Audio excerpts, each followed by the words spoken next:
আমি আবার বলছি, স্বাধীনতার পক্ষে শক্তি হলো বিএনপি, আর স্বাধীনতার বিরোধী শক্তি হলো আওয়ামী লীগ।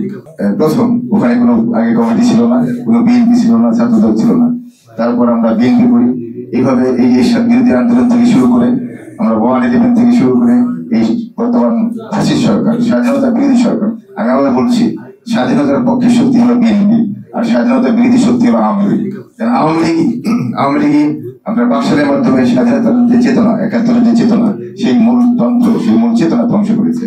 আমরা জানেন শেখ হাসিনা আপনার এরশাদের সাথে, এই সরকারের সাথে, জামাতের সাথে ঐক্যবদ্ধভাবে আন্দোলন করেছে এবং এই 111 নায়কদের আতাতের মাধ্যমে পিছনের দরজা দিয়ে গণতান্ত্রিক যে দল, মুক্তিযোদ্ধার যে দল, সেটা বিএনপি। আর আওয়ামী লীগ হলো স্বাধীনতার বিরোধী শক্তি, ভোট চোর এবং গণতন্ত্র চোর, এই সংবাদপত্রের স্বাধীনতা চোর।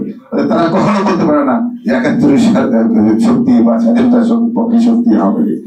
সেক্ষেত্রে আমাদের প্রচার করতে হবে যে স্বাধীনতার পক্ষে শক্তি হলো বিএনপি। আমাদের দেশটা তারেক রহমান দেশ নেত্রী বেগম খালেদা জিয়ার স্বাধীনতার প্রতীক। যাই হোক, আমরা এইভাবে এবারে যে বর্তমান যে সরকার পতনের পিছনে যে প্রবাসীদের যে 2 কোটি প্রবাসী একযোগে সারা বিশ্বব্যাপী কিন্তু আন্দোলন করেছে। আপনারা দেখেছেন মিডল ইস্টে, তারা জানে যে আন্দোলন করলে, বিক্ষোভ করলে তাদের জেল হবে, তারা বহিষ্কার হবে। তারপরে কিন্তু দেশের স্বার্থে তারা রাস্তায় নেমেছে। তাদেরকে আজীবন তাদেরকে সেন্টেন্স দিয়েছে, কারাগারে, মানে জেলে রেখেছে। তো এই যে ঝুঁকি নিয়ে আমরা যখন আন্দোলন করি, তখন FBI নিয়ে দিয়েছে আমেরিকার।